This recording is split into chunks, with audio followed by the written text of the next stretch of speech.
Hey again, everyone. Dr. R. We're going to cover another epidemiologic question, and I'll start right in with the lead-in. This study is best described by which of the following? Can't really do that. I'm going to have to go into the question stem. And also take a look at, for me, I know that these are all different types of studies, designs. So, this is a pretty long question vignette, so let's get into it. A study was planned by a research team to explore the epidemiology of syphilis in the United States. The team analyzed the connection between income and syphilis rates in different neighborhoods of 4 different cities. So we have 4 different cities.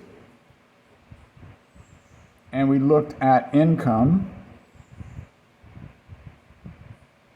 and we looked at syphilis.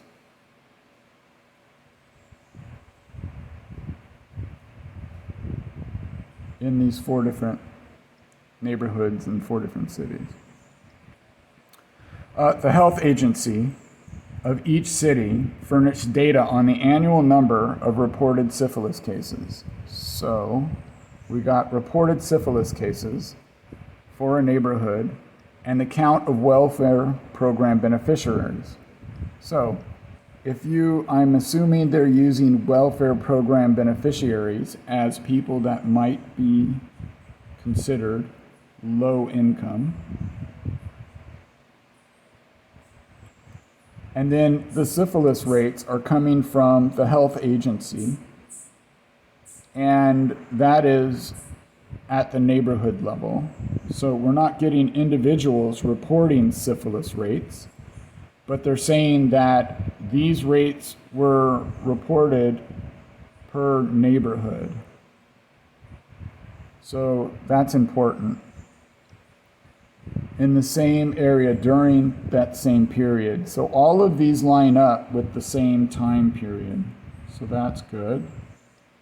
As information on the total population of each neighborhood for the same duration was unavailable, the team relied on approximations from the last census. So they didn't have neighborhood level total populations. So then they approximated from the last census.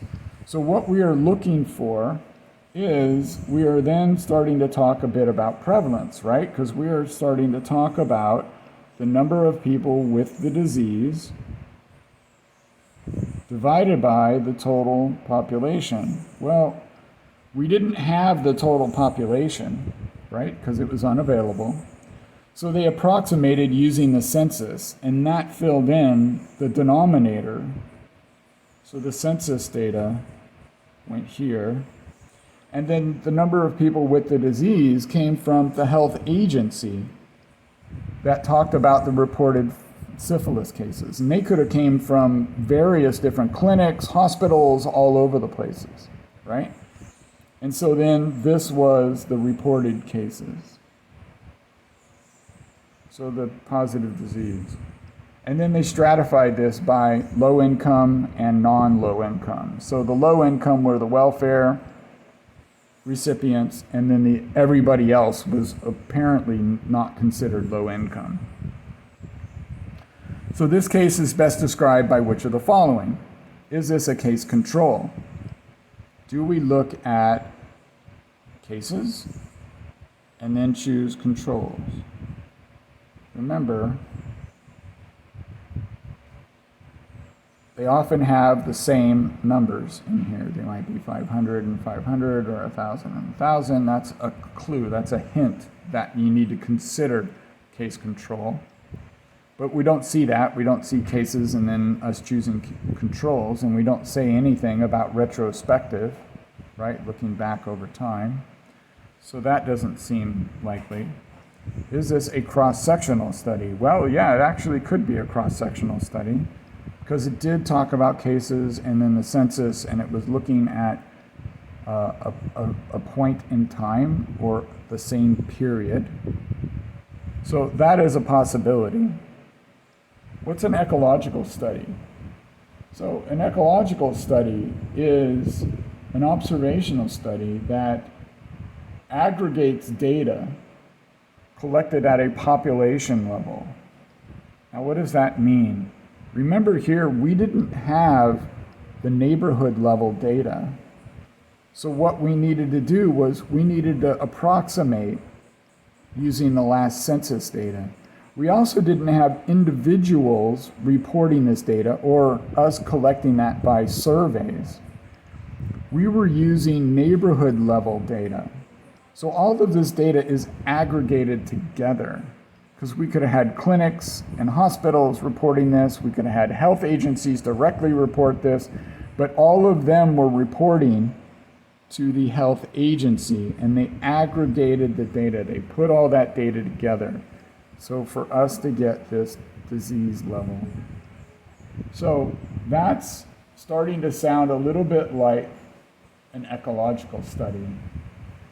So to talk more about that, we're going to be looking for exposures and outcomes in an ecological study. The challenge with an ecological study is they do not allow us to talk about individuals and risks because we're not going to be seeing things like how can we discuss personal risk of developing syphilis in a patient with low income if everything is aggregated. We use census data here, and then we used aggregated data from the health agency. This was not patient level data. So that's one of the downfalls with ecological, but let's mark that as ecological. Is this a cohort study? Did we start with people with no disease? And then did we follow them over time? Right? So that's prospective. So here we are in time, and we follow them and we collect data. We might even collect data more than once. That is a prospective cohort. So the prospective cohort does not align here because we're usually looking at the incidence, right? We want to look at the number of new cases. And we didn't really look at the number of new cases. We were just reporting the number of syphilis cases. So we were looking at the number that had the disease, not the number of new people. And then we didn't look at the people at risk either, right? So numerator and denominator were not there. So cohort study does not make sense. Whether it is retrospective or prospective, you can also have a retrospective cohort study, right? So then that would mean we would choose a group without the disease, and then we would go back in time, and we would look at those without the disease and those with the disease, and then we would look at some kind of factors that might predispose them to this disease. So talking about heart disease, what was their diet like? And then we might collect data on diet or exercise. And then that would be a retrospective cohort study. So neither one of these work. So it could be cross-sectional, but honestly, I think the most likely is an ecological study, given the information about the census data being aggregated and the cases being aggregated by the health agency. So this is at the population level, or in this instance, the neighborhood level, which is at the population level, not at the person level. So ecological study, I hope you agree, is the most likely answer option.